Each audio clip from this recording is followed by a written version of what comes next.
দুর্গাপুজোর কার্নিভালে জয়ী 3টি পুজো কমিটিকে পুরস্কৃত করল দক্ষিণ দিনাজপুর জেলা প্রশাসন। বুধবার বিকালে বালুরঘাট জেলা প্রশাসনিক ভবন সংলগ্ন বিবেকানন্দ হলে একটি অনুষ্ঠানের মধ্যে দিয়ে প্রথম, দ্বিতীয়, তৃতীয়দের হাতে পুরস্কার হিসেবে ট্রফি ও চেক তুলে দেওয়া হয়।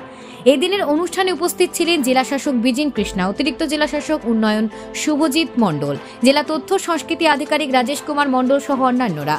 কার্নিভালে প্রথম হয়েছে বালুরঘাট পুলিশ লাইন এবং থানা আবাসন মহিলা পূজা কমিটি, দ্বিতীয় হয়েছে বালুরঘাট শিবতলী ক্লাব এবং তৃতীয় হয়েছে গঙ্গারামপুর ইউথ ক্লাব।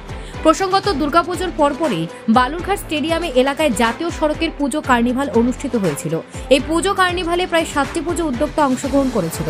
সেই সব পুজো উদ্যোক্তাদের মধ্যে প্রথম 3 জনকে পুরস্কৃত করা হলো।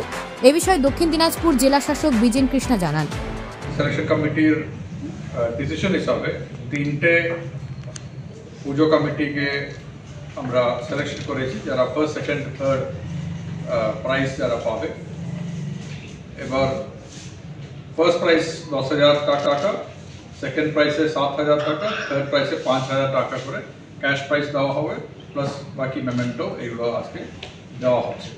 তো এটার জেলা প্রশাসনের পক্ষ থেকে যারা আপনারা পার্টিসিপেট করেছেন এবছর, যারা পার্টিসিপেট করেছেন আর আগামী বছরগুলোতে আরও ভালোভাবে কার্নিভালটার জন্য এখানে পালন করা হোক, এই কামনা করে আপনাদেরকে যারা পার্টিসিপেট করেছে প্রত্যেকটি পূজা কমিটিকে এবং বিশেষ করে যারা ভালো করে করেছেন আপনাদেরকে অভিনন্দন জানিয়ে, সবাইকে ধন্যবাদ জানিয়ে আমরা তাহলে এটা করি। Thank you.